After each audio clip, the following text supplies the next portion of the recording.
ಕರ್ನಾಟಕ ಸುವರ್ಣ ಮಹೋತ್ಸವ ಅಂತ ಕರಿತೀವಿ ನಾವು ಇವತ್ತು. ನಮ್ಮ ರಾಜ್ಯಕ್ಕೆ ಕರ್ನಾಟಕ ಅಂಥೇಳಿ 50 ವರ್ಷಗಳ ಈ ಸಂಭ್ರಮದ ಸಂದರ್ಭದಲ್ಲಿ ತಮ್ಮೆಲ್ಲರಿಗೂ ನನ್ನ ಶುಭಾಶಯಗಳೊಂದಿಗೆ 78ನೆಯ ಸ್ವಾತಂತ್ರ್ಯೋತ್ಸವದ ಶುಭಾಶಯಗಳು. ವಿಶ್ವಗುರು, ವಿಶ್ವ ಸಾಂಸ್ಕೃತಿಕ ನಾಯಕ, ಲೋಕಪೂಜ್ಯ ಶ್ರೀ ಬಸವಣ್ಣನವರನ್ನು ನೆನಪಿಸಿಕೊಳ್ಳುತ್ತಾ, ನೆನಹು ಬಾಳಿನ ಬುತ್ತಿ, ನೆನಹು ಬಾಳಿನ ಬುತ್ತಿ, ಸಿರಿಗನ್ನಡಂ ಗೆಲ್ಗೆ, ಸಿರಿಗನ್ನಡಂ ಬಾಳ್ಗೆ. ಇವತ್ತಿನ ಸಮಾರಂಭದ ಅಧ್ಯಕ್ಷತೆಯನ್ನು ವಹಿಸಿದಂಥ ನಮ್ಮ ಬೆಳಗಾವಿ ಜಿಲ್ಲಾ ಕನ್ನಡ ಸಾಹಿತ್ಯ ಪರಿಷತ್ತಿನ ಅಧ್ಯಕ್ಷರಾದಂಥ ಹಾಗೂ ಸಮಾರಂಭದ ಅಧ್ಯಕ್ಷತೆ ವಹಿಸಿದಂಥ ಸಹೋದರಿ ಮಂಗಲಾ ಮೆಟ್ಕೋಟ್ ಅವರೇ, ಮುಖ್ಯ ಅತಿಥಿಗಳಾದ ಜೀವಣಿ ಅವರೇ, ತಾರ್ದಾಳೆ ಅವರೇ, ಸನ್ಮಾನ ಮೂರ್ತಿ ಸಾತ್ಪತಿ ಅವರೇ, ನಮ್ಮ ಗೋಕಾವಿ ತಾಲೂಕಿನ ಕನ್ನಡ ಸಾಹಿತ್ಯ ಪರಿಷತ್ತಿನ ಅಧ್ಯಕ್ಷರಾದ ಸಹೋದರಿ ಸೌಭಾಗ್ಯತಿ ಭಾರತಿ ಮಧುಬಾನಿ ಅವರೇ, ಜ್ಯೋತಿ ಬದಾಮಿ ಅವರೇ, ಇನ್ನುಳಿದೆಲ್ಲ ನನ್ನ ಸಹೋದರ ಸಹೋದರಿಯರೇ, ಪುಟ್ಟ ಮಕ್ಕಳೇ, ಬಲಿಷ್ಠ ಭಾರತ ಪತ್ರಿಕೆಯ ಸಿದ್ದಪ್ಪ ಹೂಗಾರ್ ಅವರೇ, ಜಂಗ್ಲಿ ಖಾನ್ ಅವರೇ, ಇನ್ನುಳಿದ ಎಲ್ಲ ನನ್ನ ಕನ್ನಡ ಅಭಿಮಾನಿಗಳೇ, ಮೆಣಸಿನಕಾಯಿ ಅವರೇ, ಇವತ್ತು ಪ್ರೊಫೆಸರ್ KG ಕುಂದನಗರ್ ಅವರನ್ನು ನೆನಪು ಮಾಡಿಕೊಳ್ಳೋದಂತಂದ್ರೆ,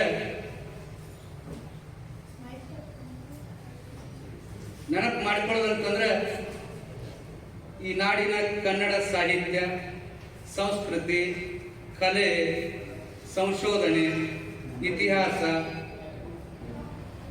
ಇವುಗಳೊಂದಿಗೆ ನಾವು ಸಮಾಜವನ್ನು ಯಾವ ತೆರನಾಗಿ ಕಟ್ಟಬೇಕು ಅನ್ನುವಂಥ ಪ್ರಜ್ಞೆ ಶಿಕ್ಷಕರಾದವರು ನಾವು ಯಾವ ರೀತಿ ಮಕ್ಕಳಿಗೆ ಕಲಿಸಬೇಕು, ಮಕ್ಕಳು ಯಾವ ರೀತಿ ಮುಂದೆ ಬರಬೇಕು, ಪಾಲಕರ ಕರ್ತವ್ಯ ಯಾವ ತೆರನಾಗಿ ಇರ್ತೈತಿ ಅನ್ನುವಂಥ ಎಲ್ಲ ಸಂಗತಿಗಳು ಪ್ರೊಫೆಸರ್ ಕುಂದನಗಾರರ ಬದುಕು ಮತ್ತು ಬರಹದಲ್ಲಿ ಅಡಿಗೆದವ. ಆದರೆ ಅವನು ತಿಳ್ಕೊಳ್ಳುವಂಥ ವ್ಯವಸ್ಥೆ ಬಹಳ ಎಲ್ಲಾಗಲಿ ಕ್ಷೀಣ ಹಾಕೋತ ಬಂದೈತಿ. ಅದೇನೇ ಇರಲಿ, ರಾಜಕಾರಣ ಅನ್ನುವಂಥ ಒಂದು ಕೆಟ್ಟ ಅರ್ಬುದ ರೋಗ ನಮ್ಮ ಕನ್ನಡ ನಾಡಿಗೆ ಬಡ್ಕೋತು. ಬಹುಶಃ ನಮ್ಮ ಭಾರತ ನಕ್ಷೆಯಲ್ಲಿ ನಮ್ಮ ಕನ್ನಡದ ಭೂಪ್ರದೇಶ ಸುಮಾರು 75ರಷ್ಟಿತ್ತು. ಹಂಪಿ ಅರಸರು ಬಂದರು, ಹೊಯ್ಸಳರು ಬಂದರು, ಎಲ್ಲ ಇತಿಹಾಸದಾಗ ಅರಸರ ಹೆಸರುಗಳನ್ನೆಲ್ಲ ಕೇಳಿದ್ದೀವಿ. ಎಲ್ಲರೂ ರಾಜಕಾರಣ ಮಾಡಿ ಭೂಪ್ರದೇಶ ವಿಸ್ತಾರ ಮಾಡಿದ್ರು, ಯುದ್ಧ ಮಾಡಿದ್ರು, ಏನೇನು ಮಾಡಿದ್ರು, ಎಲ್ಲ ಇವತ್ತು ಚಿಕ್ಕ ಕರ್ನಾಟಕ ಉಳಿತು. ಇಲ್ಲಿ ಭಾಷೆ, ಸಾಹಿತ್ಯ, ಸಂಸ್ಕೃತಿ ಈ ರಾಜಕಾರಣದೊಳಗೆ ಹೋಗ್ಬಿಟ್ಟು 16-17ನೇ ಶತಮಾನದೊಳಗೆ ಪೇಶ್ವೆಗಳ ಆಡಳಿತ ಬಂತು. ಅದು ವಿಶೇಷವಾಗಿ ಉತ್ತರ ಕರ್ನಾಟಕ. ಈ ಉತ್ತರ ಕರ್ನಾಟಕದೊಳಗೆ ಪೇಶ್ವೆಗಳ ಆಡಳಿತ ಬಂತು. ಇಲ್ಲಿ ಕನ್ನಡ ಶಾಲೆ ಅಂತೂ ಇದ್ದೇ ಇರಲಿಲ್ಲ. ಮೊದಲಿಗೆ ವಿದ್ಯಾರ್ಥಿಗಳಿಗೆ ವಸತಿ ನಿಲಯಗಳಿರಲಿಲ್ಲ. ನಾವು ಗಮನಿಸಬೇಕಾಗತ್ತೆ. ಹಿಂದೆ ಹೋದಾಗ ಪೇಶ್ವೆಗಳು ಬಂದರು, ಕನ್ನಡನೇ ಇರಲಿಲ್ಲ, ಶಾಲೆಗಳನ್ನ ಇರಲಿಲ್ಲ. ಮೊದಲನೇದಾಗಿ 12ನೇ ಶತಮಾನದಾಗ ಏನು ಶಾಲೆಗಳಿದ್ದು, ಆಮೇಲೆ ಅವು ಮುಚ್ಚೋದು, ಆಮೇಲೆ ಶಾಲೆಗಳು ಇಲ್ಲ. ಇದು ಹಿಂದಿಗಡೆ ಆಯ್ತು, ಇಲ್ಲೊಂದು ಮಠದೊಳಗೆ ಶಾಲೆಗಳು ಬಂದು ಶಾಲಿ ಮಠ ಅಂತೇಳಿ ಅಂತ ಒಂದು ಕೆಟ್ಟ ಸ್ಥಿತಿ ಒಳಗೆ ನಮ್ಮ ಗೋಕಾವಿ ನೆಲದ ಡಾಕ್ಟರ್ ಡೆಪ್ಯೂಟಿ ಚನ್ನಬಸಪ್ಪನವರು ಗೋಕಾವಿ ನೆಲ ಮೂಲದವರು, ಅವರ ತಂದೆ ತಾಯಿ ಧಾರವಾಡಕ್ಕೆ ವ್ಯಾಪಾರ ಮಾಡಕ್ಕೆ ಹೋಗಿದ್ರು. ಹೀಗಾಗಿ ಅವರು ಧಾರವಾಡ ನೆಲದೊಳಗೆ ಕೊಟ್ಟಿದ್ರು. ಅವ್ರು ಏನೇದ್ರು ಅವರು ಗೋಕಾವಿ ನೆಲದವರು ಡೆಪ್ಯೂಟಿ ಚನ್ನಬಸಪ್ಪ ಅವ್ರು ಬಂದ್ರೆ ಅಂತ ಹೇಳಿ ಅವರು BE ಕಲ್ತವ್ರು. ಆವಾಗ ಅವ್ರು ಕೂಡ ಹೊಸಗನ್ನಡ, ಅವ್ರಿಗೆಲ್ಲ ಹೊಸಗನ್ನಡದ ಪುಣ್ಯಪುರುಷರು ಅವ್ರು 12 ಜನ ಆದರು, ಅದೆಲ್ಲ ಈಗ ಹೇಳೋದು ಬೇಡ. ಆ ಪುಣ್ಯಾತ್ಮರು ಬಂದು ಇಲ್ಲೆಲ್ಲ ಕನ್ನಡ ಶಾಲೆಗಳನ್ನು ಪ್ರಾರಂಭ ಮಾಡಿದರು. ರಸಲ್ ಅನ್ನುವಂಥ ಶಿಕ್ಷಣಾಧಿಕಾರಿ ಇದ್ರು, ಅವರು ಅವ್ರಿಗೆ ಧ್ವನಿ ಕೊಟ್ಟರು. ಬ್ರಿಟಿಷರಿಂದ ಸಾಕಷ್ಟು ನಮಗೆ ಅನ್ಯಾಯನೂ ಆಗೈತಿ. ಇದೇ ನಾವು ದೇಶೀಯ ಅರಸರಿಂದ ಸಾಕಷ್ಟು ಅನ್ಯಾಯ ಉಂಡದೀವು, ಬ್ರಿಟಿಷರಿಂದನೂ ಅನ್ಯಾಯ ಉಂಡದೀವು. ಆದರೂ ಕೂಡ ಬ್ರಿಟಿಷರಿಂದನೂ ನಮ್ಮ ಕನ್ನಡ ಸಾಹಿತ್ಯಕ್ಕೆ ಒಳ್ಳೆಯ ಒಂದು ಕೊಡುಗೆ ಬಂತು. ರೆಸಲ್ ಬಂದರು, ಮೊಗ್ಲಿನ್ ಬಂದರು, BL ರೈಸ್ ಬಂದರು, ಅವ್ರಿಗೂ ಡೆಪ್ಯೂಟಿ ಚನ್ನಬಸಪ್ಪನವ್ರು ಬಂದರು. ಆಮೇಲೆ ಇಲ್ಲಿ ನಮ್ಮ ಬೆಳಗಾವಿ ಜಿಲ್ಲಾಧಿಕಾರಿ ಇದ್ರು, ಕಲೆಕ್ಟರ್ ಅಂತೀರ ಆಗ ಶಬ್ದ, ಪ್ಲೀಟ್ ಅಂತೀರಿ, ಜಾನ್ ಪ್ಲೀಟ್. ಅವರು ಕೂಡ ಇಲ್ಲಿ ಒಳ್ಳೆಯ ಕೆಲಸ ಮಾಡಿದರು. ಆದರೆ ಒಳ್ಳೆಯ ಕೆಲಸ ಮಾಡೋರಿಗೆ ಭಾಳ ಆಯುಷ್ಯ ಕಡಿಮೆ. ಡೆಪ್ಯೂಟಿ ಚನ್ನಬಸಪ್ಪನವ್ರಿಗೆ ಭಾಳ ಕಡಿಮೆ ಇತ್ತು ಆಯುಷ್ಯ. ಅದೇನೇ ಇರಲಿ, ಆ ಡೆಪ್ಯೂಟಿ ಚನ್ನಬಸಪ್ಪನವ್ರದ್ದು ಮತ್ತು ಪ್ಲೀಟರ ಒಂದು ಕನ್ನಡದ ಧ್ವಜವನ್ನ ಎತ್ಕೊಂಡು ಮುನ್ನಡೆದವರಂದ್ರೆ ಅಪ್ಪಟ ಅಪರಂಜಿ, ಗುರುಗಳ ಗುರು, ಪರಮ ಗುರು, ಉತ್ತರ ಕರ್ನಾಟಕ ಪ್ರದೇಶದಲ್ಲಿ ಮೊಟ್ಟ ಮೊದಲು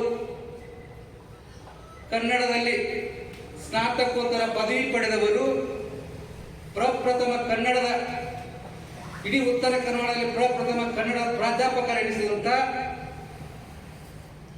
ಪ್ರೊಫೆಸರ್ KG ಕುಂದನಗಾರರು. KG ಕುಂದನಗಾರರು ಇದೇ ಜಿಲ್ಲೆಯ ಗೋಕಾಕ್ ತಾಲೂಕಿನ ಪೂರ್ವ ಭಾಗದಲ್ಲಿರುವಂತಹ ಒಂದು ದೇಸ್ಕತ್ತಿಗೆ ಸೇರಿದಂತ ಒಂದು ದೊಡ್ಡ ಊರದು. ಆ ಊರಿನಲ್ಲಿ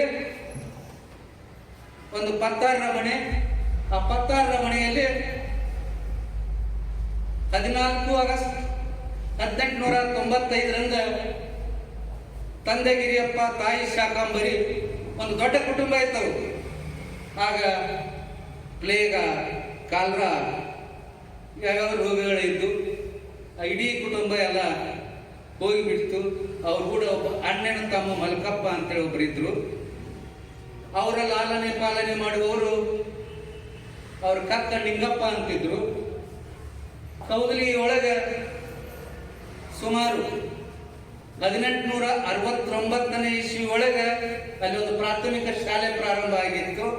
ಆ ಪ್ರಾಥಮಿಕ ಶಾಲೆಯ ವಿದ್ಯಾರ್ಥಿ ಪ್ರೊಫೆಸರ್ KG ಕುಂದನಗರ್. ಅದಕ್ಕಿಂತ ಮೊದಲು ಕೌದಲಿ ಲಿಂಗಮ್ಮನು ಆ ಶಾಲೆಯ ವಿದ್ಯಾರ್ಥಿ. ಕೌದಲಿ ಲಿಂಗಮ್ಮ ಅಖಿಲ ಭಾರತ ಕನ್ನಡ ರಂಗಭೂಮಿಯ ಪ್ರಪ್ರಥಮ ಮಹಿಳಾ ನಟಿ, ಇಡೀ ದೇಶದೊಳಗೆ ಮೊಟ್ಟ ಮೊದಲನೇ ಮಹಿಳಾ ನಟಿ ಕೌದಲಿ ಲಿಂಗಮ್ಮ. ಆಕೆಯು ಕೂಡ ಪ್ರಾಥಮಿಕ ಶಾಲೆಯ ವಿದ್ಯಾರ್ಥಿ. 1869 ಶಾಲೆ ಪ್ರಾರಂಭ ಆಯಿತು. ಆ ಶಾಲೆಯ ವಿದ್ಯಾರ್ಥಿಯಾದರು.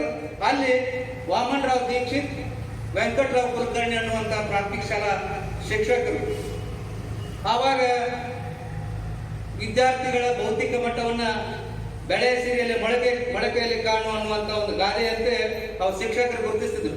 ಇವತ್ತು ಗುರುತಿಸ್ತಿರ್ತಾರೆ ಕಾಣ್ತಿದ್ರು. ಯಾಕಂದ್ರೆ ನಾನಂತೂ 1ರಿಂದ 4ನೇ ಮಟ್ಟ ಸಾಲಿಗೆ ಹೋಗಿಲ್ಲ. ಅದಕ್ಕೆ ನನಗೆ ಗೊತ್ತಿಲ್ಲ ಗುರುತಿಸ್ತಾರೋ ಇಲ್ಲೋ ಅನ್ನೋದು. ಅವಾಗ ಹೆಂಗ್ ಗುರುತಿಸ್ತಿದ್ರು ಅಂತಂದ್ರೆ ಬಹಳ ಸುಂದರವಾದ ಕನ್ನಡ ದುಂಡಾದ ಅಕ್ಷರಗಳನ್ನು ಬರೀತಿದ್ರು ಕಲ್ಲಪ್ಪನವರು. ಅರಳು ಹೊಡೆದಾಗ ಪಟ ಪಟ ಲೆಕ್ಕಗಳನ್ನ ಮಾಡ್ತಿದ್ರು ಅವರು. ಈ ವಿದ್ಯಾರ್ಥಿ ಮುಂದೆ ಬಹಳ ಪ್ರತಿಭಾವಂತ ವಿದ್ಯಾರ್ಥಿ ಆಗಿರ್ತಾರು. ಒಂದು ಒಳ್ಳೆಯ ಕೊಡುಗೆ ನಾಡಿಗೆ ಸಲ್ತೈತಿ. ಆದ್ರೆ ಈ ಮಗುವಿಗೆ ಯಾವುದೇ ತರನಾಗಿ ನಾವು ಶಿಕ್ಷಣ ಕೊಡಿಸ್ಲೇಬೇಕು ಅನ್ನುವಂತ ಒಂದು ಅವರ ಒತ್ತಾಸೆ ಇತ್ತು.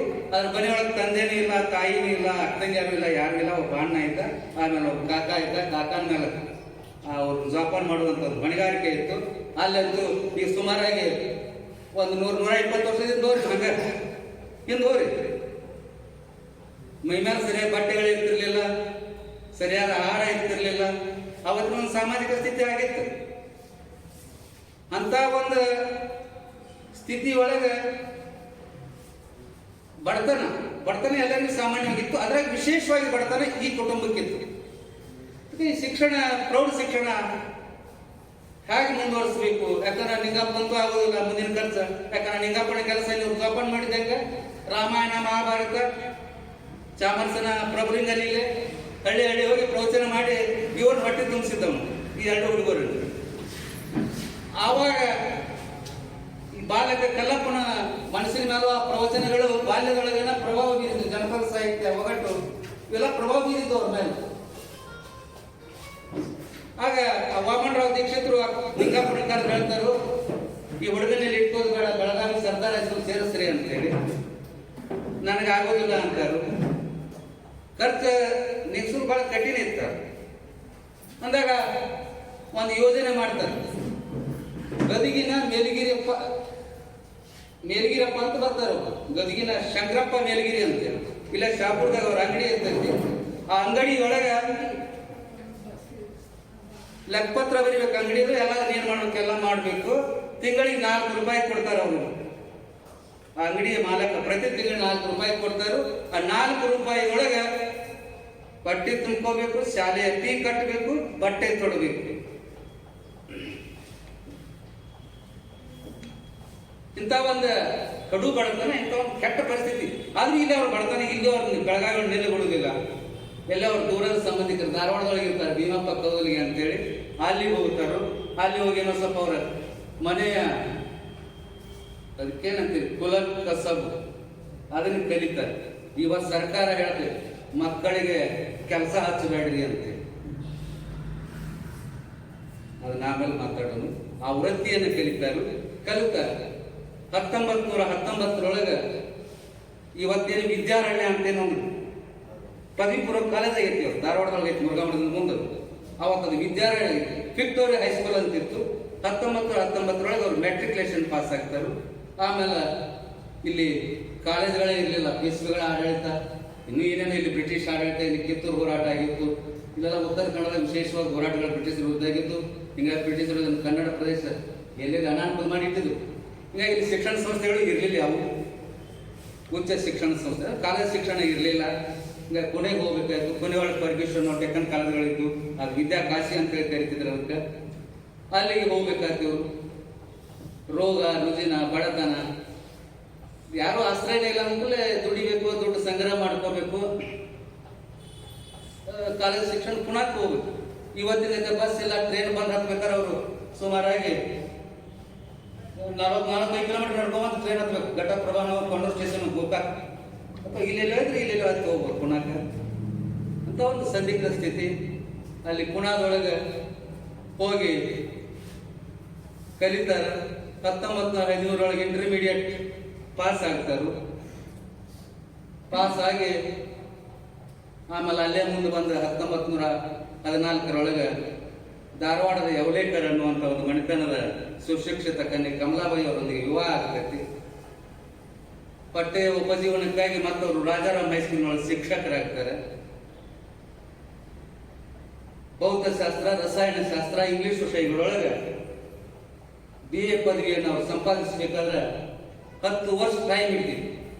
ಇವತ್ತು ಯಾರ್ಯಾರು ಬಾಹ್ಯವಾಗಿ ಕುಂತಿದ್ರು ಮಾಡಿದ್ರು BA ಅಂತ ಇರ್ತಾರೆ. ಬಾಹ್ಯವಾಗಿ ಅವ್ರು ಮಾಡಿದವರಲ್ಲ, ಎಕ್ಸ್ಟರ್ನಲ್ ಇತ್ತು. ಎಕ್ಸ್ಟರ್ನಲ್ ಹೋಗಿಲ್ಲ ಅವ್ರು BA. ಆಮೇಲೆ ಇನ್ನೊಂದೇನು,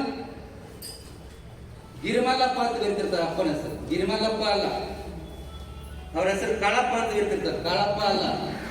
ಅವ್ರ ಅಪ್ಪನ ಹೆಸರು ಇನ್ನೊಂದು ಕಡೆ ಗುರಪ್ಪ ಅಂತ ಬರೀತಿರ್ತಾರೆ. ಗುರಪ್ಪ ಅಲ್ಲ, ಕಲ್ಲಪ್ಪ ಗಿರಿಯಪ್ಪ ಕುಂದನಗಾರ. ಕುಂದಣ ಅಂದ್ರೆ ಬಂಗಾರದ ಒಂದು ಆಭರಣದೊಳಗೆ ರತ್ನವನ್ನ ತೊಡಿಸುವವರ ಕುಂದನಗಾರ. ಅದರ ಅರ್ಥ ಕುಂದನಗಾರ ಶಬ್ದ. ಅಲ್ಲಿ ಇಂಟರ್ಮೀಡಿಯೇಟ್ ಪಾಸ್ ಆಗ್ತಾರು. ರಾಜಾರಾಮ್ ಹೈಸ್ಕೂಲ್ ತೊಡೆನ ಇರ್ತಾರು. ಆಮೇಲೆ ಗೋಕಾಕ್ದೊಳಗೆ ಆಂಗ್ಲೋ ವೆರ್ನಾಕ್ಯುಲರ್ ಸ್ಕೂಲ್ ಅಂತ ಇರ್ತೈತಿ. ಆಮೇಲೆ ಅಲ್ಲೇ ಮುನ್ಸಿಪಲ್ ಹೈಸ್ಕೂಲ್ ಅಂತ ಆಗಿರ್ತೈತಿ, ಅಥವಾ ಆಗಿರಬಹುದು, ಅಥವಾ ಮೊದಲು ಇರಬಹುದು. ಅಲ್ಲಿ ವಿಜ್ಞಾನದ ಶಿಕ್ಷಕರಾಗ್ತಾರೆ. ಸೈನ್ಸ್ ಹೇಳ್ತಾರಾಗ. ಆಮೇಲೆ ಮುನ್ಸಿಪಲ್ ಹೈಸ್ಕೂಲ್ ಹೆಡ್ ಮಾಸ್ಟರ್ ಆಕಾರ ಅಂತ ಐತೆ, ಅಲ್ಲಿ ಸೈನ್ಸ್ ಹೇಳ್ತಿರ್ತಾರೆ. ಆ ಸಂದರ್ಭದಲ್ಲಿ ಡಾಕ್ಟರ್ DC ಪೌಟೆ ಅವರು ಅವರ ವಿದ್ಯಾರ್ಥಿ ಆಗಿರ್ತಾರೆ. ಗೋಕಾಕದ ಕುಂದನಗಾರರ ಶಿಷ್ಯರು ಡಾಕ್ಟರ್ DC ಪೌಟೆ. ಈ ರೀತಿ ಬರ್ತೈತೆ. ಅವರು BA ಮಾಡ್ಕೊತ ಅಲ್ಲಿ ಶಿಕ್ಷಕರಾಗಿದ್ದಾಗನ ಶಿಲಾಶಾಸನಗಳು, ಗುಡಿಗಳು ಏನದಾವ ನಮ್ಮ ಪ್ರಾಚ್ಯ ವಸ್ತು ಅವಶೇಷಗಳ ಕಡೆ ಅವ್ರ ಲಕ್ಷ್ಯ ಹೋಗ್ತದೆ. ತಾಮ್ರಪಟಗಳು, ತಾಳೆಗರಿಗಳು, ಕಡತಗಳು, ಇವೇನು ಈ ಪ್ರಾಚ್ಯ ವಸ್ತುಗಳಿಗೆ ಸಂಬಂಧಿಸಿದಿರುತ್ತೆ. ಅವಾಗ ಲಕ್ಷ್ಯ ಇರ್ತೈತೆ ಅವ್ರದ್ದು. ಬರ್ತ್ ಬಂದಿರ್ಬೋದು ಬಹುಶಃ ನನಗನ್ಸಿದ್ದು. ಆಮೇಲೆ BA ಮುಗಿತೈತಿ. 1919 BA ಮುಗಿತೈತಿ. ಅಲ್ಲಿಂದ ಕನ್ನಡದ ತಪಶ್ಚರ್ಯ ಅಂತೀವಿ ನಾವು, ಸ್ನಾತಕೋತ್ತರ ಪದವಿ ಪಡೆ. ಅದಿಲ್ಲಿ ಬೆಳಗಾವಿ ಕಡೆ ಬರ್ತಾರೆ, ಧಾರವಾಡ ಕಡೆ ಹೋಗ್ತಾರೆ. ಅವ್ರ ಹೆಸರು ಬೇರೆ ಬೇರೆ, ಸಮಯ ಅಭಾವ ಕಟ್ ಮಾಡಿ ಅಲ್ಲಿ ಇಲ್ಲಿ ಅಡ್ಡಾಡಿ 5 ವರ್ಷ ಇರ್ತಿತ್ತು. MA ಮಾಡ್ತಾರೆ ಮುಂಬೈ ವಿಶ್ವವಿದ್ಯಾನಿಲಯದಿಂದ ಕನ್ನಡದೊಳಗೆ ಪ್ರಥಮ MA ಪದವಿಧರ. ನಮ್ಮ ಭಾರತದೊಳಗೆ 1857 ಇಸ್ವಿ ಒಳಗೆ ವಿಶ್ವವಿದ್ಯಾನಿಲಯಗಳು ಬರ್ತಾವ. ಒಂದು ಮುಂಬೈದೊಳಗೆ ಬರ್ತೈತಿ, ಒಂದು ಮದ್ರಾಸ್ದೊಳಗೆ ಬರ್ತೈತಿ. 1857 ಬಂದ ವಿಶ್ವವಿದ್ಯಾನಿಲಯದೊಳಗೆ ಕನ್ನಡ ಬರ್ಬೇಕಾದ್ರೆ 80 ವರ್ಷ ಟೈಮ್ ಹಿಡಿತು. ಆಮೇಲೆ ಅಲ್ಲಿ ಕನ್ನಡ ಯಾವ ರೀತಿ ಜೋಡಿಸ್ತಾರೆ ಅಂತಂದ್ರೆ, ಕೆಳಗಿನಿಂದ ಇರುವುದಿಲ್ಲ ಅಲ್ಲಿ ಕಲಿಯುವ ಕನ್ನಡ, ಮೇಲಿನಿಂದ ಕರ್ಕೊಂಡ್ ಬರ್ಬೇಕಾಗಿದೆ. ಕಲ್ಸವ್ರಂತೂ ಇಲ್ಲ, ಪಠ್ಯ ಅಂತೂ ಇಲ್ಲ, ಏನೂ ಇಲ್ಲ ಇಲ್ಲಿ ಅಂತ ಒಂದು ಕನ್ನಡ ದುಸ್ಥಿತಿ. ಆಮೇಲೆ ಇಲ್ಲಿ ಉತ್ತರ ಕನ್ನಡದಾಗ ಇಲ್ಲಿ ಯಾವಾಗ 1917 ಕರ್ನಾಟಕ ಕಾಲೇಜ್ ಚಾಲು ಆಗ್ತೈತಿ. ಇಲ್ಲ ನಮ್ಮ ಬೆಳಗಾವಿ ಜಿಲ್ಲೆ ಅವ್ರ ಕೊಡುಗೆನೂ ಐತೆ. ಆವಾಗ ಬೇರೆ ಆ ಕಾಲೇಜ್ ಆಗ್ಬೇಕಾದ್ರೆ ಬೆಳಗಾವಿ ಜಿಲ್ಲೆ ಅವ್ರ ಕೊಡುಗೆ ಬಳದು ಹೋಗೈತಿ. ಅದು 1917 ಪ್ರಾರಂಭ ಆದರೂ ಸಹಿತ ಅಲ್ಲಿಯೂ ಕನ್ನಡ ಪ್ರಾಧ್ಯಾಪಕರು ಇರೋದಿಲ್ಲ. 25 MA ಮಾಡ್ತಾರೋ, ಮಾಡಿ ಧಾರವಾಡ ಕರ್ನಾಟಕ ಕಾಲೇಜ್ ಹೋಗ್ತಾರೋ, ಅಲ್ಲಿ ಪ್ರಥಮ ಕನ್ನಡ ಪ್ರಾಧ್ಯಾಪಕರಾಗ್ತಾರೋ. ಅಲ್ಲಿ 1927 2 ವರ್ಷ ಮಾತ್ರ ಅಲ್ಲಿ ಕನ್ನಡ ಪ್ರಾಧ್ಯಾಪಕರು ಇರ್ತಾರೆ. ಅಲ್ಲಿ ಒಂದು ಕರ್ನಾಟಕ ಸಂಘ ಇರ್ತೈತಿ, ಅದನ್ನು ಬಲಿಷ್ಠಗೊಳಿಸ್ತಾರು. ಆಮೇಲೆ ಅಲ್ಲಿ ಇಲ್ಲೇನು ನಾವು ಇದೇ ಮಾತಾಡಿದ್ದೀವಲ್ಲ, ಪ್ರಾಚ್ಯ ವಸ್ತುಗಳು ಆ ಕಡೆ ಈ ಕಡೆ ಎಲ್ಲ ಹೋದಲ್ಲಿ ಸಂಗ್ರಹ ಮಾಡಿ ಇಟ್ಟಿರ್ತಾರು. ಒಬ್ರು ಮೊರಾಯಿಸ್ ಅಂತೇಳಿ ವಿದೇಶಿಯ ವಿದ್ವಾಂಸರು ಕದಂಬ ಕುಲ ಅಂತೇಳಿ ಒಂದು ಸಂಶೋಧನೆ ತೊಡಗಿರ್ತಾರೋ. ಆ ಸಾಮಗ್ರಿ ಎಲ್ಲ ಬಳಸ್ಕೊಂಡು ಅದನ್ನ ನೋಡಿ ಇದು ಬಹಳ ಕುಂದನಗಾರ ಬಹಳ ದೊಡ್ಡವರು, ಬಹಳ ದೊಡ್ಡ ಗುಣ, ಇದೆಲ್ಲ ನನ್ಗೆ ಬಹಳ ಉಪಯೋಗ ಅಂತೇಳಿ ಅವ್ರು ಅವ್ರನ್ನ ಕೃತಜ್ಞತೆಯಿಂದ ಗ್ರಂಥದೊಳಗೆ ಸ್ಮರಿಸ್ಕೊತಾರೆ. ಆಮೇಲೆ ಏನಾಗ್ತೈತಿ, ಮತ್ತಲ್ಲಿ ರಾಜಕಾರಣ ಬಂತು. ಕರ್ನಾಟಕ ಕಾಲೇಜಿನೊಳಗೂ ರಾಜಕಾರಣ ಪ್ರವೇಶ ಆಯ್ತು. ಅಲ್ಲೇನು ಜಾತಿ ರಾಜಕಾರಣ ಪ್ರವೇಶ ಆಯ್ತು, ಏನು ಸ್ವಾತಂತ್ರ್ಯ ಆಂದೋಲನ ಪ್ರವೇಶ ಆಯ್ತು, ಅಥವಾ ಆ ಕಾಲಘಟ್ಟದೊಳಗೆ ಇರ್ತಕ್ಕಂಥ ಪ್ರತಿಷ್ಠಿತರ ರಾಜಕಾರಣ ಪ್ರಾರಂಭ ಆಯ್ತು ಏನೋ. ಅಲ್ಲಿ ಆ ಕೊಲ್ಲಾಪುರಕ್ಕೆ ಕುಂದನಗಾರರು ವಿದಾಯ ಹೇಳಿ ಬಿಡ್ತಾರೆ. ಕೊಲ್ಲಾಪುರಕ್ಕೆ ಜೈ ಹಿಂದ್ ಅಂದ್ಬಿಟ್ರು. ಕೊಲ್ಲಾಪುರಕ್ಕೆ ಜೈ, ಧಾರವಾಡಕ್ಕೆ ಜೈ ಹಿಂದ್ ಅಂದ್ರು. ಇನ್ನೇನ್ ಮಾಡ್ಬೇಕು ಅಂತ ಹೇಳ್ಬಿಟ್ಟು ಇವರನ್ನ ರಾವ್ ಬಹದ್ದೂರ್ ದಿವಾನ್, ಕೊಲ್ಲಾಪುರ ಸಂಸ್ಥಾನ ದಿವಾನ್ ಆದಂತ ಶ್ರೀ ಅಣ್ಣಾ ಸಾಹೇಬ್ ಲಟ್ಟೆ ಅವರು ಇವರನ್ನ ಕೊಲ್ಲಾಪುರ ಕರ್ಕೊಂಡು ಹೋಗ್ತಾರೆ. ಕೊಲ್ಲಾಪುರ ರಾಜಾರಾಮ್ ಕಾಲೇಜಿನೊಳಗೆ ಕನ್ನಡ ವಿಷಯನೇ ಇರುವುದಿಲ್ಲ. ಅಲ್ಲಿ ಇವರು ಕನ್ನಡ ಪ್ರಾಧ್ಯಾಪಕರಂತೇಳಿ ಆ ಲಟ್ಟೆ ಅವರು ಇವ್ರನ್ನ ನೇಮಕ ಮಾಡ್ತಾರು. 2 ವರ್ಷ ವಿದ್ಯಾರ್ಥಿಗಳು ಯಾರು ಇರುವುದಿಲ್ಲ ಅಂದಾಗ ಹಾಗೆ ಇವರು ಮತ್ತೆ ಅಲ್ಲಿ ಪ್ರಾಚ್ಯ ವಸ್ತುಗಳ ಒಂದು ಅಲ್ಲೊಂದು ಮಾಡ್ಯಾರ, ವಿಭಾಗ ಮಾಡ್ಯಾರ. ನಿರ್ದೇಶಕರನ್ನಾಗಿ ಅವ್ರು ನೇಮಕ ಮಾಡ್ತಾರೆ. ಆಮೇಲೆ ಮತ್ತೆ ಬೇರೆ ಬೇರೆ ಬೇರೆ ಬೇರೆ ಆಫೀಸೊಳಗೆ ಕೆಲಸ ಮಾಡ್ಕೋತ ಹಳ್ಳಿ ಇದನ್ನೆಲ್ಲ ಶಾಸನಗಳು ಅವು ಸಂಗ್ರಹ ಮಾಡ್ಕೋತ, ನೀವು ಬರ್ರಿಪ್ಪ ಕನ್ನಡ ಕಲಿಯಾಕ, ನಿಮ್ಗೆ ಇಲ್ಲಿ ವಸತಿ ನಿಲಯ ಐತಿ, ಇಲ್ಲಿ ಊಟದ ವ್ಯವಸ್ಥೆ ಐತಿ, ನಿಮ್ಗೇನೋ ತೊಂದರೆ ಇದ್ರು ನಾ ಅದನ್ನು ಬರ್ರಿ ಅಂತೇಳಿ ಹಳ್ಳಿ ತಿರುಗಾಡ್ಕೊಂತ ಎಲ್ಲಾರು ಕರ್ಕೊಂಡು ಬರ್ತಾರೆ. ಎಲ್ಲೆಲ್ಲಿ ಹೋಗ್ತಾರೆ ಅವರು? ಸೋಲಾಪುರ ಕಡೆ ಹೋಗ್ತಾರು, ಬೆಳಗಾವಿ ಕಡೆ ಬರ್ತಾರು, ಕಾರವಾರ ಕಡೆ ಹೋಗ್ತಾರು, ಬಾಗಲಕೋಟೆ ಕಡೆ ಹೋಗ್ತಾರು, ಗದಗ ಕಡೆ ಹೋಗ್ತಾರು, ವಿಜಯಪುರ ಕಡೆ ಹೋಗ್ತಾರು, ಇನ್ನು ಎಲ್ಲೆಲ್ಲ ಹೋಗ್ತಾರೆ. ಎಲ್ಲಾ ವಿದ್ಯಾರ್ಥಿಗಳಲ್ಲಿ ಬರಾಕ್ತಿರ್ತಾರೆ. ಕೊಲ್ಲಾಪುರ ಮಹಾರಾಜರು ಸಹಿತ ಒಳ್ಳೆ ಒಂದು ಅನುಕೂಲ ಮಾಡಿರ್ತಾರೆ.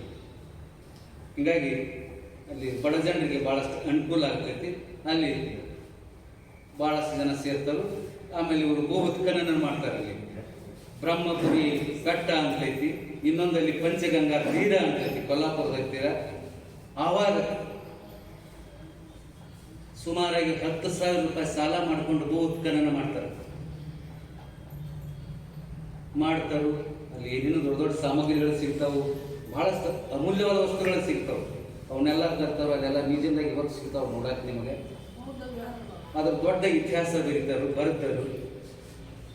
ಆಮೇಲೆ ಅದರ ಅಲ್ಲಿ ರಾಜಕಾರಣ ಹೋಗ್ತಿತ್ತು. ಇವ್ರನ್ನ ಅಲ್ಲಿ ನಿರ್ದೇಶಕ ಸ್ಥಾನದಿಂದ ತೆಗೆದರು. ಇಲ್ಲಿ ಕನ್ನಡ ಬಳಗ ವಿದ್ಯಾರ್ಥಿಗಳ ತಯಾರಾಗಿದ್ರು.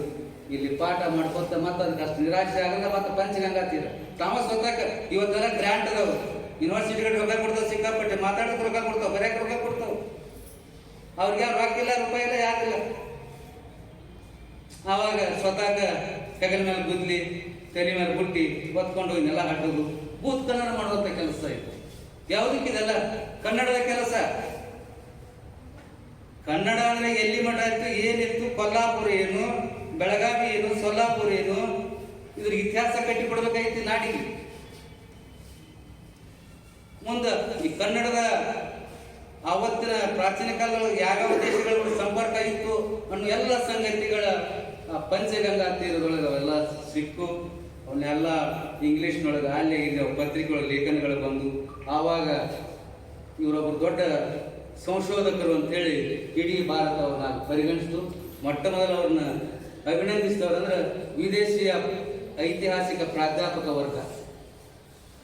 ಬಹಳ ಒಳ್ಳೆಯ ರೀತಿ ಅವರು ಮೊಟ್ಟ ಮೊದಲು ಅವ್ರ ಏನಾದರೂ ಸ್ವಲ್ಪ ದಾಖಲೆ ಇಟ್ಟಿದ್ರೆ ವಿದೇಶಿಯ ಪ್ರಾಧ್ಯಾಪಕ ಕುಂದನಗಾರರಿಗೆ ಏನಾರ ದಾಖಲೆ ಇಟ್ಟಿದ್ರೆ. ಆಮೇಲೆ ಕೊಲ್ಲಾಪುರದ ಏನ್ ಮಾಡಿದ್ರು, ಕನ್ನಡ ಅಲ್ಲಿ ಬೆಳೆಸಬೇಕಾಗಿದೆ. ಎಂದೋ ಒಂದು ಕಾಲಕ್ಕೆ ಅದು ಕೊಲ್ಲಾಪುರ ಕರ್ನಾಟಕದ, ಆದ್ರೆ ಮಹಾರಾಷ್ಟ್ರ ರಾಜಕಾರಣ ಬಂದ್ರೆ ಮರಾಠಿ ಬೆಳೀತು. ಆದ್ರೆ ಅದನ್ನು ಕನ್ನಡ ಬೆಳೆಸಬೇಕಾಗಿದೆ. ಒಂದು ಕೂಡಲೇ ಅಲ್ಲಿ ಕೊಲ್ಲಾಪುರ ಮಹಾರಾಜದ ಸ್ವಲ್ಪ ನೆರವು ಇತ್ತು ಅಲ್ಲಿ. ಅಂದಾಗ ಅಲ್ಲಿ 1928 ಕರ್ನಾಟಕ ಸಂಘ ಅಂತ ಹೇಳಿ ಕಟ್ಟಿದ್ರು ಕಾಲೇಜಿನೊಳಗೆ. ಇನ್ನೊಂದು ಸುವರ್ಣದಳ್ಳಿಯ ಗೆಳೆಯರ ಬಳಗ ಅಂತ ಹೇಳಿ ಮಾಡಿದ್ರು. ಇನ್ನೊಂದು ಬಸವನ ಬಳಗ ಅಂತ ಮಾಡಿದ್ರು. ಚಿತ್ರದುರ್ಗ ಮಠ ಅಂತ ಇದ್ರಲ್ಲಿ ಇವ್ರದ್ದು ಮಂಗಳವಾರ ಪೇಟೆ ಒಳಗೆ ಮನೆ ಇತ್ತು ಕಟ್ಟದ ಮೇಲೆ ಕೊಲ್ಲಾಪುರ. ನಾನು ನೋಡಿಲ್ಲ, ಯಾಕಂದ್ರೆ ಬಹುಶಃ ನಾನು 1 ವರ್ಷದ ಮಗುನು ಅಥವಾ 1.5 ವರ್ಷದ ಮಗು ಇದ್ದಾಗಿನವ್ರು ಅಂದ್ರೆ ಆ ಆಯುಷ್ ಇದ್ದಾಗ ಅವ್ರು ಇದ್ರು. ನಾನು ಇದಾಗಿ ನಮ್ಮ ಶಾಲಾ ದಾಖಲಾತಿ ಪ್ರಕಾರ 63 ಇಸ್ವಿ ನಾನು ಹುಟ್ಟಿದ್ದು. ಅವ್ರು 65ರೊಳಗೆ ದೇಹ ಬಿಡ್ತಾರು. ಅಲ್ಲಿ ಆ ಬಳಗಗಳನ್ನು ಕಟ್ತರು. ಸುವರ್ಣದಳ್ಳಿಯ ಗೆಳೆಯರ ಬಳಗ 12 ಜನ ಸದಸ್ಯರು ಇರ್ತಾರೆ. ಅಲ್ಲಿ ಬಿಳಿಗಿಯ ಒಬ್ಬ ಡಾಂಗೆ ಅನ್ನುವಂಥವ್ರು, ಅವ್ರದ್ದು ಹೂಗೊಂಚಲು ಅನ್ನುವಂಥ ಒಂದು ಕವನ ಸಂಕಲನ 36ರ ಪ್ರಕಟ ಆಕೈತಿ. ಬಸವನ ಬಳಗ ಬಮ 7 ಕೋಟಿ ಜನಜೀವಾಳ ಪತ್ರಿಕೆ. ಬಮ 7 ಕೋಟಿನೂ 1935ರ ಕಾಲೇಜಿನ ವಿದ್ಯಾರ್ಥಿಯಾಗಿರ್ತಾರೆ. ಆ ಬಸವನ ಬಳಗದಿಂದ ಅಕ್ಕಮಹಾದೇವಿ ಬಗ್ಗೆ ಒಂದು ಅತ್ಯದ್ಭುತವಾದ ಐತಿಹಾಸಿಕ ಅಥವಾ ಸಂಶೋಧನಾತ್ಮಕ ಜೀವನ ಚರಿತ್ರೆಯ ರೂಪದ ಒಂದು ಕಾದಂಬರಿ ಅದು. ಅದ್ಭುತವಾದ ಅದು 1937ರ ಪ್ರಕಟ ಆಗ್ತೈತಿ. ಆ ಬಮ 7 ಕೋಟಿ ಅವರನ್ನ ಆ ಬಸವನ ಬಳಗದ ಕಾರ್ಯದರ್ಶಿ. ಆಮೇಲೆ ಹರಿಹರ ಮಹಾಕವಿಯ ಬಗ್ಗೆ ಒಂದು ಕಾಲ ನಿರ್ಣಯ ಮಾಡಬೇಕಾಗಿರ್ತೈತಿ. ಹರಿಹರ ಮಹಾಕವಿಯು ಯಾವುದೇ ಇದು ಸಿಕ್ಕಿರಲಿಲ್ಲ. ಅಲ್ಲಿ ಕುತ್ಕೊಂಡು ಅದು ಕೊಲ್ಲಾಪುರದಾಗ ಕುಂತ್ಕೊಂಡು ಇವೆಲ್ಲ ಕನ್ನಡ ಎಲ್ಲ ಈ ಕಡೆ ಲಕ್ಷ. ಅಲ್ಲಿ ಕನ್ನಡ ಕೆಲಸ ಅಲ್ಲಿ ಅರ್ಥ ಮಾಡಾಕಿತ್ತು. ಅವ್ರು ಈ ಕಡೆ ಎಲ್ಲ ಲಕ್ಷ ಇತ್ತು. ಹರಿಹರ ದೇವ ಮಹಾಕವಿಯ ಬಗ್ಗೆ ಒಂದು ಸುಮಾರು 10 ವರ್ಷ ಟೈಮ್ ಹಿಡಿದಿತ್ತು.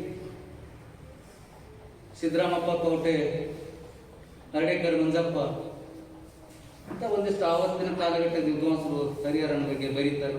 ಹರಿಹರ ಅದಕ್ಕೆ ಪ್ರಶಸ್ತಿಯ ಗ್ರಂಥ ಅಂತಾರೆ. 1937ರ ಪ್ರಕಟ ಕಟ್ಟಿ ಡಾಕ್ಟರ್ ಶ್ರೀಚಂದ್ರ ಮಠ ಅದಕ್ಕೆ ಮುನ್ನುಡಿ ಬರೆದರು. ಬರ್ತೈತೆ ಅದು. ಆಮೇಲೆ ಅವ್ರದ್ದು ಸರಸ್ವತಿ ಕಾದಂಬರಿ 1930ರ ಪ್ರಕಟ ಆಕೈತಿ. ಅದು ಮರಾಠಿ. ಅಲ್ಲಿ ಕನ್ನಡ ಪ್ರೆಸ್ಗಳಿಲ್ಲ. ಒಬ್ಬ ಮರಾಠಿ ಪ್ರೆಸ್ ಕನ್ನಡ ಅಂಕಿಗಳ ಅಕ್ಷರಗಳಂತಂದು ತಾವು ಕಂಪೋಸಿಟರ್ ಆಗಿ ಮೆಳಿ ಜೋಡಿಸ್ತಾರೆ. ಅವಾಗ ಹಂಗಿತ್ತು. ಇವತ್ತೆಲ್ಲ ಏನೇನೋ ಬಂದ. ಇವತ್ತು ಕಡಿಕಲ್ಲಿ ಆರ್ಯಭಾನು ಅನ್ನುವಂಥ ಒಂದು ಪ್ರೆಸ್ ಬರ್ತೈತಿ. ಅದಕ್ಕೆ ಒಟ್ಟಿನಲ್ಲಿ ಕನ್ನಡದ ಯಾತ್ರಾ ಸ್ಥಳ ಯಾವುದು ಕೊಲ್ಲಾಪುರ ಕನ್ನಡದ ಯಾತ್ರಾ ಸ್ಥಳ ಅಂತ ಅದು ಆಗುತ್ತೆ. ನಾನು ಸ್ವಲ್ಪ ನಮ್ಮ ಸಾಮಾನ್ಯ ಭಾಷೆಗಳನ್ನು ಮಾತಾಡ್ತೀನಿ, ದಯವಿಟ್ಟು ಸ್ವಲ್ಪ ಗೌರವಿಸಬೇಕು. ಅದು ಕನ್ನಡದ ಯಾತ್ರಾ ಸ್ಥಳ ಮಾಡ್ತೇವೆ. ಅಲ್ಲಿ MA ವರ್ಗಗಳ ಪ್ರಾರಂಭ ಆಗ್ತಾವೆ. BA ಆಯ್ತು, MA ಆಯ್ತು.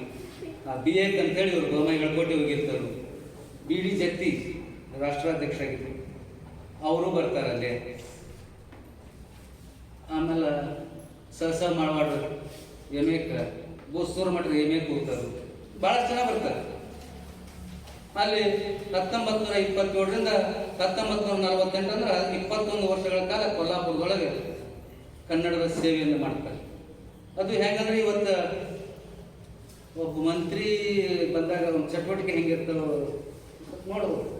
ಬಹುಶಃ ಮಂತ್ರಿಗಿಂತ ಹೆಚ್ಚಿನ ಚಟುವಟಿಕೆ ಇವರು ಇರ್ತಾವ. ಹೆಂಗಿರ್ತಾವ ಅಂದ್ರೆ ಸಾಮಾನ್ಯ ಜನ ಏನೋ ಸಮಸ್ಯೆ ಆಗೈತಿ. ನಾಗರಿಕರು ಅವ್ರು ಬಂದು ಅವ್ರ ಚರ್ಚೆ ಕರ್ಕೊಂಡು ಟೈಮ್ ವಿದ್ಯಾರ್ಥಿಗಳನ್ನು ಬೆಳಿಗ್ಗೆ 5 ಗಂಟೆಗೆ ಹೋಗಿ ಸೈಕಲ್ ಹತ್ಕೊಂಡು ಹೋಗಿ ಹಾಸ್ಟೆಲ್ಗೆ ಹೋಗಿ ಅವ್ರು ಎಬ್ಬಿಸಿ ಓದಾಕ ಹಚ್ಚು, ನಿಮ್ಮ ಸಮಯ ಹಾಳಾಕೈತಿ ಅಂಥೇಳಿ ತಾವು ಪುಸ್ತಕ ತಗೊಂಡು ಇದನ್ನ ಓದ್ರಿ ಅಂತ ಬಟ್ ಇಟ್ಟು ವಿದ್ಯಾರ್ಥಿಗಳಿಗೆ ಹೇಳೋದು ದಿನನಿತ್ಯ ಕೆಲಸ. ಆಮೇಲೆ ನಿನ್ನ ಮೈಮೇಲೆ ಬಟ್ಟೆ ಇರೋದಂತ ತಗೋ, ಮೈಬಿ ಹೊಲಿಸ್ಕೋ, ಹೊಸದಿದೆಯ ಅನ್ನ ತಗೋ. ಎಲ್ಲ ರೀತಿ ಅವರು ಕನ್ನಡಕ್ಕಾಗಿ ಕೆಲಸ ಮಾಡಿದರು. ಆದ್ರೆ ಆ ಕೆಲಸವನ್ನು ಗುರುತಿಸುವ ಕೆಲಸ ಅದು ಕರ್ನಾಟಕದಲ್ಲಿ ಆಗಲಿಲ್ಲ. ಮಹಾರಾಷ್ಟ್ರದೊಳಗೆ ಇದ್ರಾಗ ಒಳ್ಳೆಯ ಒಂದು ಅನುಕೂಲತೆ ಮಾಡಿದ್ರು ಅವರು ಮರಾಠಿಗರು. ಯಾಕಂದ್ರೆ ಅಲ್ಲಿ ಪೋಸ್ಟ ಇರಲಿಲ್ಲ, ಕನ್ನಡ ಪೋಸ್ಟ ಇತ್ತು. ಆಮೇಲೆ ನಿವೃತ್ತಿಯ ನಂತರ 48 ನಿವೃತ್ತಿ ನಂತರ ಇಲ್ಲಿ ಬೆಳಗಾವಿ ಬರ್ತಾರೆ RPD ಕಾಲೇಜ್, ರಾಣಿ ದೇವಿ ಕಾಲೇಜ್, ಅದು ಮರಾಠಿಗರ ಸಂಸ್ಥೆ. ಅಲ್ಲಿ ಪ್ರಥಮ ಕನ್ನಡ ಪ್ರಾಧ್ಯಾಪಕ RPD ಕಾಲೇಜ್. ಆಮೇಲೆ ಕಟ್ಬಳ ಕಾಲೇಜ್ ಜಾಗ ಕೊಡ್ತಾರೆ, ಅದು ಸಂಸ್ಥೆ ಮರಾಠಿಗರು. ರಾಜಕಾರಣ ಅದು ಬೇರೆ, ನಾನು ಸಾಂಸ್ಕೃತಿಕ ಹೆಸರು ಮಾತಾಡ್ತೀನಿ. ಒಂದು ಮರಾಠಿಗರು ಕುಂದನಗಾರ ಅಂತ ಇರಲಿಲ್ಲ, ಅಣ್ಣನ ಅಂತೀರ. ಅನ್ನ ಕಳಿಸ್ಯಾರ ನೀವು ನಾನು ತಗೊಳ್ರಿ, ಏನಾದ್ರು ಕಾರ್ಯಕ್ರಮ ಮಾಡ್ತಾರೆ ಅಂಗಡಿ ಅವ್ರು ದುಡ್ಡು ಅಣ್ಣ ಅವ್ರು ಕಳಿಸಿರೋ ಹೋಗಿ. ಬಹುಶಃ ಚಾವುಂಡರಾಯನಿಗೆ ಅಣ್ಣ ಅಂತಿದ್ರು. ಆಮೇಲೆ ಇತ್ತಿದ್ದಾಗ ಅಣ್ಣ ಕರೆದವ್ರು ಯಾರಾದರೂ ಅವ್ರು ಮರಾಠಿ ಕುಂದನಗಾರ ಅಣ್ಣ ಅಂತ ಕರಿತಿದ್ರು. ಒಂದು ಭಾಳ ದೊಡ್ಡ ಕೊಡುಗೆ ಅವರು ಕುಂದನಗಾರ ಅವರು. ಆದರೂ ಅದು ಅಷ್ಟೊಂದು ಇದು ಆಗಲಿಲ್ಲ. ಇನ್ನು ಕೌಟುಂಬಿಕ ಹಿನ್ನೆಲೆ ನೋಡಿದಾಗ 1914 ಕಮಲಾಬಾಯಿ ಮದುವೆಯಾಗಿತ್ತು. ಅವ್ರಿಗೆ ಒಟ್ಟ 3 ಜನ ಮಕ್ಕಳು, 2 ಹೆಣ್ಣುಮಕ್ಕಳು, 1 ಗಂಡು ಮಗ ನಾರಾಯಣ ಕುಮಾರ್. ಮೊದಲನೇ ಮಗಳು ಅನಸೂಯ, 2ನೇ ಮಗಳು ಪ್ರಮೀಳಾ ಮೊದಲ ತೀರ್ಕೋತಾಳು. ಅನಸೂಯ ಒಬ್ಬರು ಕರ್ನಲ್ ಇರ್ತಾರೆ, ಅವ್ರು ಮದುವೆ ಮಾಡಿಕೊಟ್ಟಿರ್ತಾರೆ. ನಾರಾಯಣ ಕುಮಾರ್ ಅಷ್ಟೇ ಮ್ಯಾಟ್ರಿಕ್ಯುಲೇಟ್ ಆಗ್ತೈತಿ. MSRTC ನಮ್ಮ KSRTC ಅಂತ ಹೆಂಗೈತಿ ಹಂಗೆ MSRTC ಇದ್ರೊಳಗೆ ಕ್ಲಾರ್ಕ್ ಮ್ಯಾನೇಜರ್ ಆಗಿ ಅಲ್ಲಿ ಸೇವೆ ಮಾಡ್ತಾರೆ. ಒಂದೇನು ಕಾರಣ ಅಂತಂದ್ರೆ ಸಹಜಿಕ ಏನ ಅಂತರ್ಜಾತೀಯವಾಗಿರ್ತಾರೆ. ಅದ್ರ ಬಗ್ಗೆ ಅವ್ರು ಏನು ಇದನ್ನು ಮಾಡಿರೋದಿಲ್ಲ. ಆದ್ರೆ ಆ ಕಾರಣದಿಂದ ಅವ್ರು ದೂರ ಉಳಿದು ಬಿಡ್ತಾನೆ. ತಂದೆಯ ಸಂಸ್ಕಾರ ಆತನಿಗೆ ಸಿಗೋದಿಲ್ಲ, ಅವನು ಪಡೆಯೋದಿಲ್ಲ. ಈಗ ಅವರಲ್ಲೇ ಅವ್ನು ಬೆಳಗಾವಿದಾಗ ಕೊಲ್ಲಾಪುರಗಳು ಆಯ್ತು. ಆದ್ರೆ ಕುಂದನಗಾರರು ಕರ್ನಾಟಕ ಏಕೀಕರಣ ಅಂತೀವಿ ನಾವು, ಕರ್ನಾಟಕ ವಿಶ್ವವಿದ್ಯಾನಿಲಯ ಅಂತೀವಿ, ಧಾರವಾಡ ಕನ್ನಡ ಸಂಶೋಧನಾ ಸಂಸ್ಥೆ ಅಂತೀವಿ. ಏನೇನದಾವ ಅವಕ್ಕೆಲ್ಲ ಅಡಿಪಾಯ ಹಾಕಿರೋ ಮೊದಲಿಗೆ ಅವು.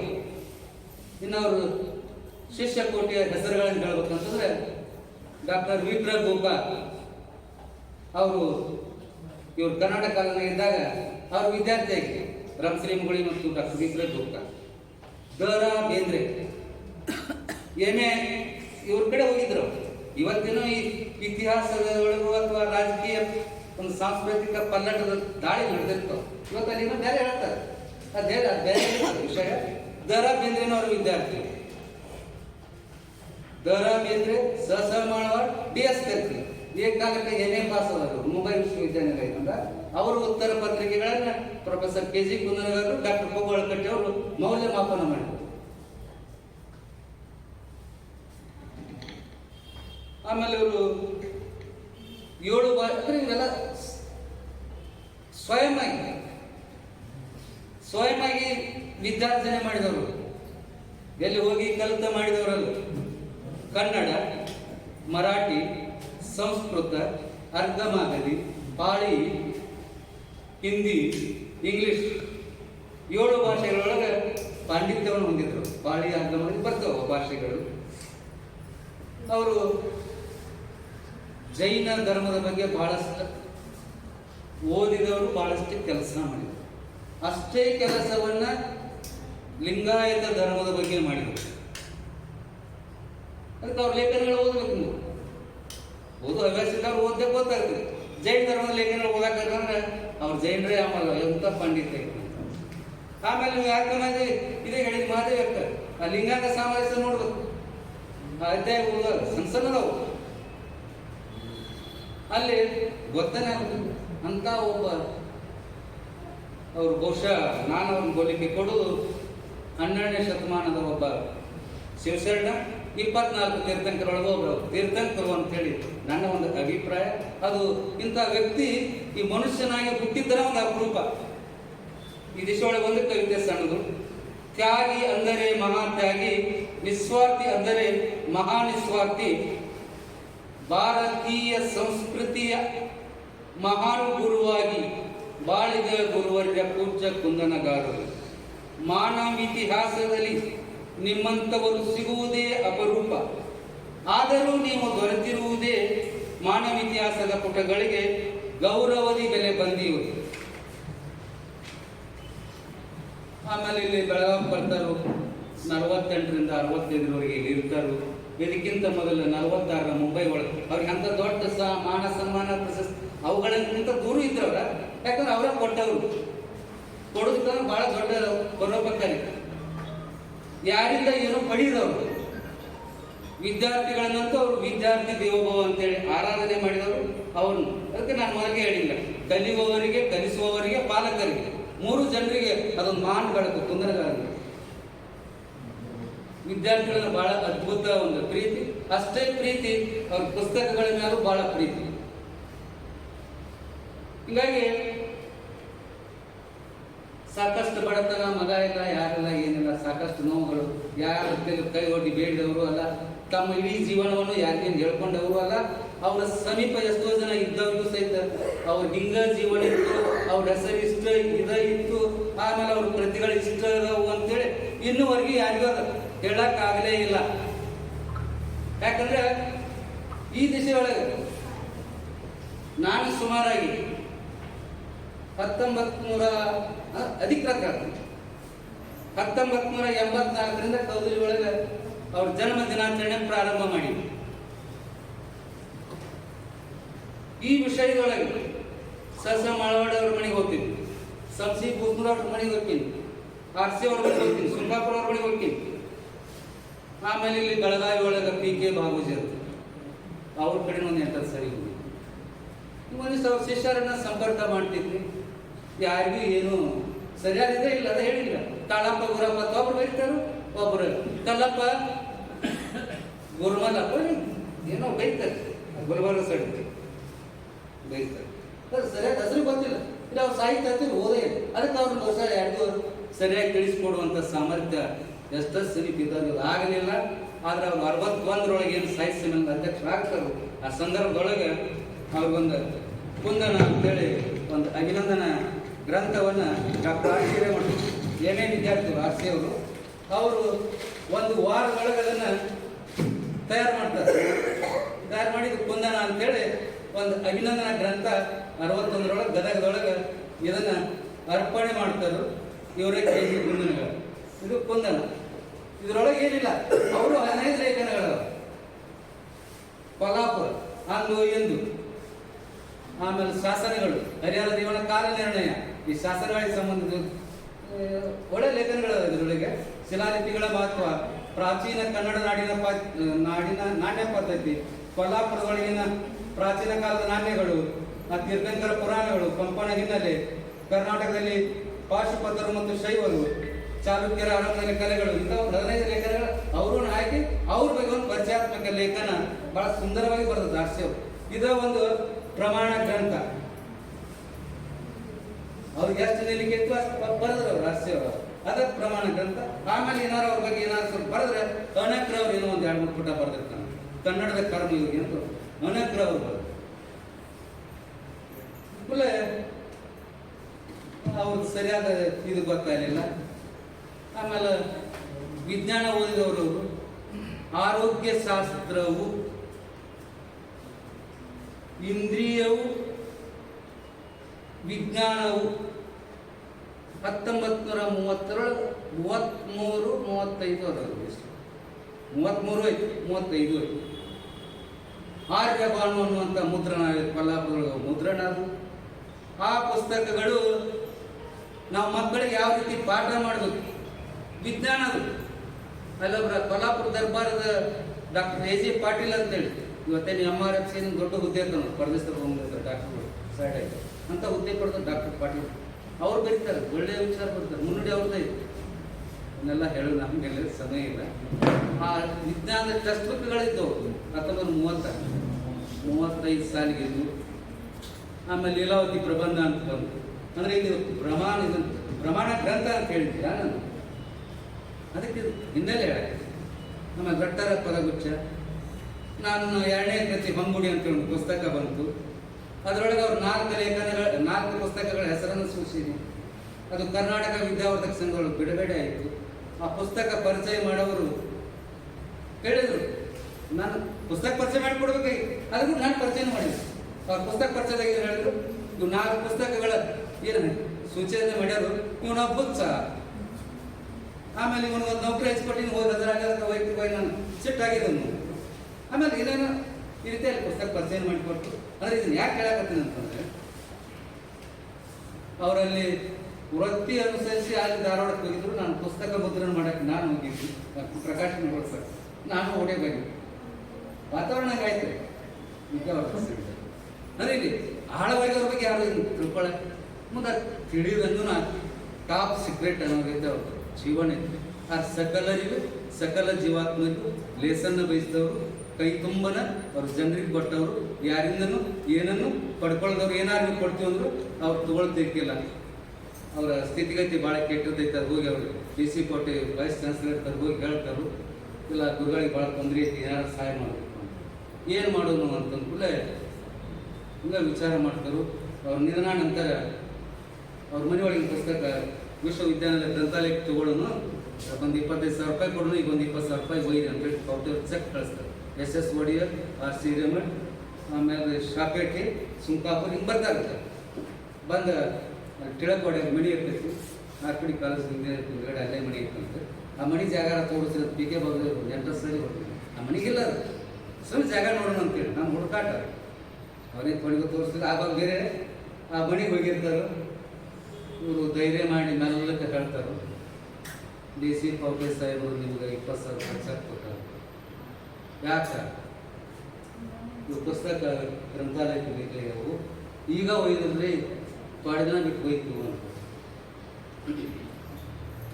ಕೂಡಲೇ ನಾನು ಸರಸ್ವತಿ ಮಾಡ್ಕೊಂಡೆ ಬದುಕಲೇನ ಅಂತೇಳಿ ಚೆಕ್ಕನ್ನು ಮುಟ್ಟೋದಿಲ್ಲ. ಅವ್ರ ಧನ್ಯವಾದ ಹೇಳ್ತೀನಿ ಅಂತೇಳಿ ಹೋಗ್ತಾರೆ. ಕೌದಲಿ ಒಳಗೆ 1953 BD ಜತ್ತಿ ಬಂದಿರ್ತಾರೆ. ಬಂದಾಗ ಅದನ್ನು ಪ್ರಸ್ತುತಿ ಉದ್ಘಾಟನೆ ಇರ್ತೈತಿ. ಪ್ರೇಕ್ಷಕರಿಗೆ ಅದರೊಳಗೆ ಬಂದು ಕುಂತಿರ್ತಾರೆ. ಹಿಂದಿನಲ್ಲಿ ಕೌಟೇರ್ ಗುರುಗಳು ಅಪ್ಪ ಅವಳ ಜತ್ತಿ ಮಾತಾಡ್ತಾರೆ ಕೌದಲಿ ಒಳಗೆ. ನಾನು ಇನ್ನೂವರೆಗೆ ಗುರುಕಾಣಿಕೆ ಕೊಡೋಕ್ಕಾಗಿಲ್ಲ, ಏನು ಕೊಡಬೇಕು ನಾನು ತಿಳಿದಾಗೈತಿ ಅಂತ. ಆವಾಗ ಇವ್ರು ಯಾಕೆ ನಿಂತು ಹೇಳ್ತಾರೆ, ನನಗೆ ಯಾವ ಗುರುಕಾಣಿಕೆ ಬೇಡಪ್ಪ, ಈ ಭಾಗದ ಜನ ಏನು ಬೇಡ್ತಾರೋ, ಏನು ಅವಶ್ಯಕತೆ ಐತಿ ನೀವು ತಿಳಿದ್ರೆ ಅದನ್ನು ಮಾಡಿದರೆ ಅದು ನನ್ನ ಗುರುಕಾಣಿಕೆ. ಅವ್ರು ಯಾಕಂತ ಎಷ್ಟೋ ಜನ ರಾಜ್ಯಪಾಲರಾದರು, ಎಷ್ಟೋ ಜನ ಮುಖ್ಯಮಂತ್ರಿಗಳಾದರು, PC-ಗಳಾದರು, ಎಷ್ಟೋ ಜನ ಜ್ಞಾನಪೀಠದವರು ಆದರು, ಏನೇನೋ ಆದರು. ಆದರೆ ಅವರು ಯಾರಿಗೂ ಏನು ತಗೋಲಿಲ್ಲ ಅನ್ನೋದಕ್ಕೆ ಇದೊಂದು ನಿದರ್ಶನ. ಅಂತ ಒಂದು ಕೆಟ್ಟ ಬಡತನ ಇದ್ರೂ ಸಹಿತ ಕೌದಲಿಗೆ ಜನ್ಮಭೂಮಿ, ಈಗ ಜನ್ಮಭೂಮಿ ಭಾಳ ಪ್ರೀತಿ, ಸಹಜಿಕ ಅದು ಪ್ರೀತಿ ಇರುವುದು. ಕೂಡಲೇ ಅಲ್ಲಿ ಒಂದು ಮಾದರಿ ಶಿಕ್ಷಣ ಸಂಸ್ಥೆ ಅಂತೇಳಿ ಹುಟ್ಟಾಕ್ತಾರೆ. ಪಾಲಿಟಿಕ್ಸ್ ಏನೇ ಇರಲಿ, ಅಂಥ ಪ್ರಜ್ಞೆ ಅಥವಾ ವಿಚಾರ ಅಲ್ಲೇನ ಇದ್ದಿರಲಿಲ್ಲ ಅಂತ ನನ್ನ ಒಂದು ಊಹೆ ಅನ್ರಿ, ಕಲ್ಪನೆ ಅನ್ರಿ, ಬೇಕಾದ್ರೆ ಹುಡುಕಾಟ ಅನ್ರಿ. ಅಲ್ಲಿ ಮಾದರಿ ಶಿಕ್ಷಣ ಸಂಸ್ಥೆ ಅಂತ ಹುಟ್ಟಾಕ್ತಾರೆ. ಹುಟ್ಟು ಹಾಕಿದ್ಮೇಲೆ ಅಲ್ಲಿ ಅಂಬರೀಷ್ ಅವ್ರನ್ನ ದೇಸಾಯಿ ಜಾಗ ಕೊಡ್ತಾರೆ. ಅಂಬರೀಷ್ ಅವ್ರನ್ನ ದೇಸಾಯಿ ಪ್ರೌಢಶಾಲೆ ಅಂತ ಹೆಸರು ಇಡ್ತಾರೆ. ಅದು 1 ವರ್ಷ ನಡಿತೈತಿ. ಆಮೇಲೆ ಕೀಲಿ ಹಾಕುವಂಥ ಪರಿಸ್ಥಿತಿ ಬರ್ತೈತಿ. ನಮ್ಮೂರವ್ರೊಬ್ಬರು ಸೆಟ್ಟರ್ ರುದ್ರಪ್ಪ ಅಂತೇಳಿ ಅವ್ರ ಮನೆಗೆ ಬರ್ತಿರ್ತಾರೆ. ಯಾವಾಗ ರುದ್ರಪ್ಪ ಸಾಲಿ ಏನಿಗೆ ಗೊತ್ತು ಅಂತ ಸಾಹೇಬ್ರ ಕೀಲಿ ಹಾಕೋದಾಗೈತೆ ಅಂದ್ಕೂಲೆ ಅವಾಗ ಅಲ್ಲಿ ಒಬ್ಬರು ನಮ್ಮೂರೊಳಗೆ ನಾರಾಯಣರಾವ್ ದೇಸಾಯಿ ಅಂತ ಒಬ್ರು ಇರ್ತಾರೆ, ಕಾರವಾರಿ ಅವ್ರ ಹೆಸರು. ಅವರ ಸರ್ಪಂಚರು ಆಗಿರ್ತಾರೆ. ಸಾಲಿ ಬಂದ್ ಮಾಡಬೇಡಿ, ನಾವು ಊರಿಗೆ ಬರ್ತೇನೆ ಅಂತೇಳಿ. ಆಗ ಅವ್ರದ್ದೊಂದು ಮನೆ ಇತ್ತು, ಒಂದಿಷ್ಟು ಭೂಮಿ ಇತ್ತು. ಅದನ್ನು ಮಾರಿ 9,000 ರೂಪಾಯಿ ಮಾರಾಟ ಆಗ್ತೈತಿ. ಎಂದು ಅಥವಾ ಸೆನೆಕ್ಸ್ ಹೊಡಿದಂಥ ಮಗನಿಗೆ 3,000 ರೂಪಾಯಿ ಕಳಿಸ್ಕೊಡ್ತಾರೆ. ಇನ್ನು 3,000 ರೂಪಾಯಿ ಅವರು ಧರ್ಮ ಪತ್ನಿ ಕೊಡ್ತಾರೆ.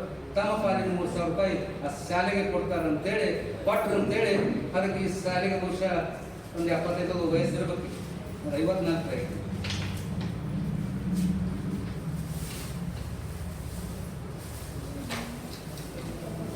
ಅದು 25 ಕಿಲೋಮೀಟರ್ ಏರಿಯಾಕ ವಿದ್ಯಾರ್ಥಿಗಳಿಗೆ ವಾದಾನ ಆಗಿತ್ತು ಶಾಲೆ. ಹೀಗಾಗಿ ಅದೊಂದು ದೊಡ್ಡ ಕೊಡುಗೆ. ಕನ್ನಡ ಶಾಲೆ ಉದ್ಘಾಟಕರು ಬಂದಿದ್ರು, ಭಾಳ ದೊಡ್ಡ ಕೊಡುಗೆ.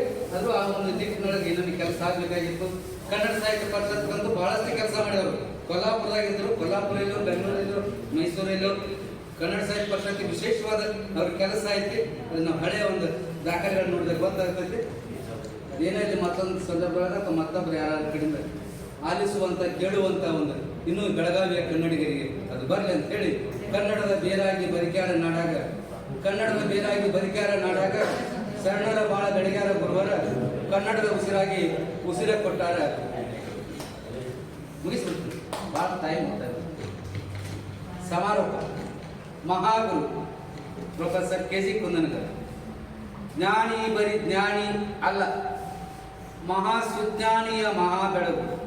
ಗುರು ಅಂದರೆ ಬರೀ ಗುರು ಅಲ್ಲ, ಮಹಾಗುರು ಸದ್ಗುರುಗಳಿವರು. ಬರೀ ಸಂಶೋಧಕರಲ್ಲ, ಮಾನವೀಯ ಮಹಾ ಸಂಶೋಧಕರಿವರು. ಕನ್ನಡವನ್ನು ಉದ್ಧರಿಸಿದ ಬರೀ ಪುಣ್ಯ ಪುರುಷರಲ್ಲ, ಮಹಾಪುಣ್ಯ ಪುರುಷ ಪೂಜ್ಯ ವಂದಿತ ಶರಣರಿವರು. ಕಲಿಯುವವರಿಗೆ ಕಲಿಸುವವರಿಗೆ ಮಾದರಿ ಮಹಾವಿದ್ಯಾರ್ಥಿ, ವಾತ್ಸಲ್ಯ ಮಹಾ ಮಾರ್ಗದರ್ಶಕ, ಜನಪದ ಸಾಹಿತ್ಯ ಶಿಸ್ತು ಅಧ್ಯಯನದ ಕವಚ ತೊಡಿಸಿದ ಪ್ರಥಮ ಮಹಾಪ್ರಬಂಧಕ. ಕನ್ನಡ ಮರಾಠಿ ನೆಲದ ಅಪ್ಪಟ ಅಪರಂಜಿ, ನಾಡ ಇತಿಹಾಸ ಕಟ್ಟಿದ ವೀರಾದಿ ವೀರರಿವರು. ಶಿಕ್ಷಣ ಕ್ಷೇತ್ರಕ್ಕೆ ಕುಂದನವನಿರಿಸಿ ಶಿಕ್ಷಣ ಶರಣರ ಬಾಳು ಬೆಳಗಿದ ಮಹಾಗುರುಗಳಿವರು. ಮುಂಬೈ ಧಾರವಾಡ ವಿಶ್ವವಿದ್ಯಾಲಯಗಳ ಕನ್ನಡ ಸಾಹಿತ್ಯ ಇತಿಹಾಸದ ಪ್ರಥಮ ಮಾರ್ಗದರ್ಶಕರಿವರು. ಮಹಾಸ್ವಾಭಿಮಾನಿ, ಮಹಾ ಆತ್ಮಾಭಿಮಾನಿ, ಮಹಾಪರೋಪಕಾರಿ, ಮಹಾ ನಿಸ್ವಾರ್ಥಿಗಳಿವರು. ಶಾಸನ ಸಂಪಾದನ ಹಸ್ತಪ್ರತಿ ನಾಣ್ಯ ತಜ್ಞರಿವರು. ಕನ್ನಡ ವಿಜ್ಞಾನಗಳ ಮಹಾಸುಜ್ಞಾನಿ ವಿಜ್ಞಾನಿಗಳಿವರು. ಉತ್ತರ ಕರ್ನಾಟಕದಲ್ಲಿ ಕನ್ನಡ ಕ್ಷಿತಿಜಕ್ಕೆ ಪ್ರಥಮರಿವರು. ಎಲ್ಲರಿಗೂ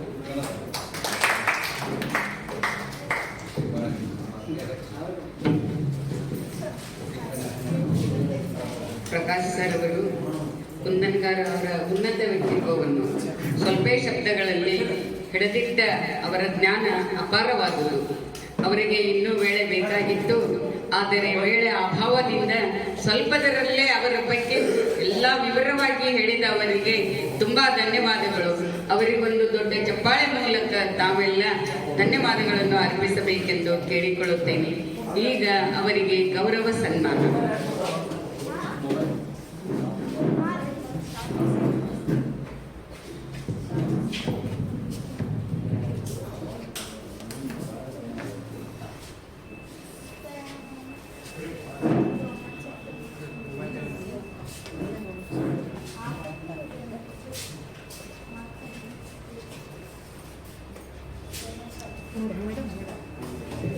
ಆ ಕಡೆ ಬರಲ್ಲ.